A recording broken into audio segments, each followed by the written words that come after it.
ചൈനയുമായുള്ള tariff ഉടമ്പടി 90 ദിവസത്തേക്കു കൂടി നീട്ടി US പ്രസിഡന്റ് ഡൊണാൾഡ് ട്രംപ്. ചൊവ്വാഴ്ച അർദ്ധരാത്രിക്ക് ശേഷം ചൈനയുടെ ഉൽപ്പന്നങ്ങളുടെ മേൽ ഉയർന്ന താരിഫുകൾ പ്രാബല്യത്തിൽ വരുമെന്ന് നേരത്തെ പ്രഖ്യാപിച്ചിരുന്നു. ഉടമ്പടി നിലവിൽ വരാൻ മണിക്കൂറുകൾ മാത്രം ബാക്കി നിൽക്കെയാണ് ചൈനീസ് ഉൽപ്പന്നങ്ങൾക്ക് 90 ദിവസത്തേക്ക് ഉയർന്ന തീരുവ ചുമത്തുന്നത് വൈകിപ്പിക്കുന്ന എക്സിക്യൂട്ടീവ് ഉത്തരവിൽ ട്രംപ് ഒപ്പുവെച്ചതായി വൈറ്റ് ഹൌസ് ഉദ്യോഗസ്ഥർ അറിയിച്ചത്. ചൈനയുടെ മേലുള്ള തീരുവ സസ്പെൻഷൻ 90 ദിവസത്തേക്ക് കൂടി നീട്ടുന്ന ഒരു എക്സിക്യൂട്ടീവ് ഉത്തരവിൽ താൻ ഒപ്പുവെച്ചുവെന്നും കരാറിലെ മറ്റെല്ലാ ഘടകങ്ങളും അതേപടി തുടരുമെന്നും തന്റെ ട്രൂത്ത് സോഷ്യലിൽ അദ്ദേഹം കുറിച്ചു. ഇതോടെ ചൈനയ്ക്ക് മേലുള്ള ഉയർന്ന താരിഫ് ഇനി പ്രാബല്യത്തിൽ വരിക നവംബർ 9-നായിരിക്കും. നിലവിൽ ചൈനയുടെ മേലുള്ള താരിഫ് 30%. ചൈനീസ് ഇറക്കുമതികൾക്കുള്ള US തീരുവ 145% ഉയർത്തുമെന്ന പ്രഖ്യാപനമാണ് ഇപ്പോൾ ട്രംപ് നീട്ടിവെച്ചിരിക്കുന്നത്. കഴിഞ്ഞ ദിവസം ചൈനയുമായുള്ള താരിഫ് ഉടമ്പടിയുടെ സമയപരിധിയെക്കുറിച്ച് ചോദിച്ചപ്പോൾ ട്രംപ് പറഞ്ഞത്, എന്ത് സംഭവിക്കുമെന്ന് നമുക്ക് കാണാം.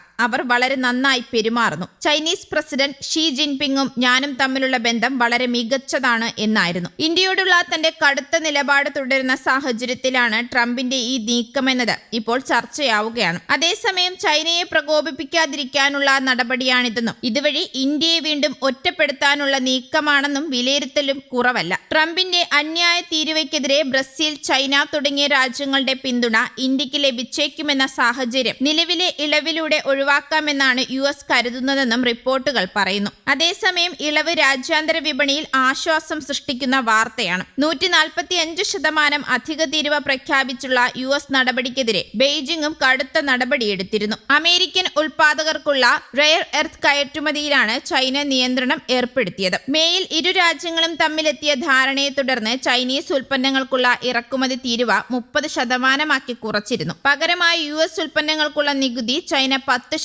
ആക്കുകയും റെയർ എർത്ത് കയറ്റുമതി പുനഃസ്ഥാപിക്കുകയും ചെയ്തു. ഇളവ് നൽകിയ 3 മാസത്തിനുള്ളിൽ ഫെന്റാനിൽ കടത്ത് സംബന്ധിച്ച ആരോപണത്തിലും റഷ്യയിൽ നിന്ന് ചൈന ഇന്ധനം വാങ്ങുന്നതിലും ധാരണയുണ്ടാകുമെന്നാണ് US പ്രതീക്ഷിക്കുന്നത്.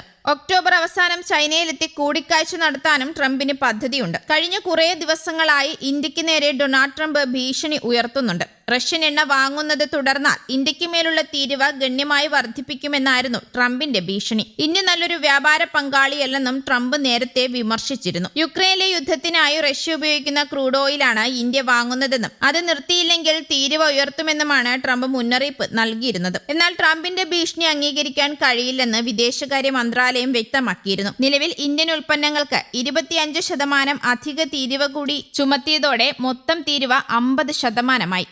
അതേസമയം USന്റെ ഈ താരിഫ് ആഘാതങ്ങൾക്കിടയിൽ ഇന്ത്യ മറ്റു വഴികൾ തേടിത്തുടങ്ങിയതായും റിപ്പോർട്ടുകളുണ്ട്. ഇതിന്റെ ഭാഗമായി ഇന്ത്യയിൽ നിന്നുള്ള കയറ്റുമതി 20 നിന്ന് 50 രാജ്യങ്ങളിലേക്ക് വർദ്ധിപ്പിച്ചതായി വാണിജ്യ മന്ത്രാലയം അറിയിച്ചു. മിഡിൽ ഈസ്റ്റ്, ആഫ്രിക്ക തുടങ്ങിയ പ്രദേശങ്ങളിലെ വിപണികൾ ലക്ഷ്യമിട്ടാണ് ഇന്ത്യ കയറ്റുമതി വ്യാപിപ്പിക്കുന്നത്.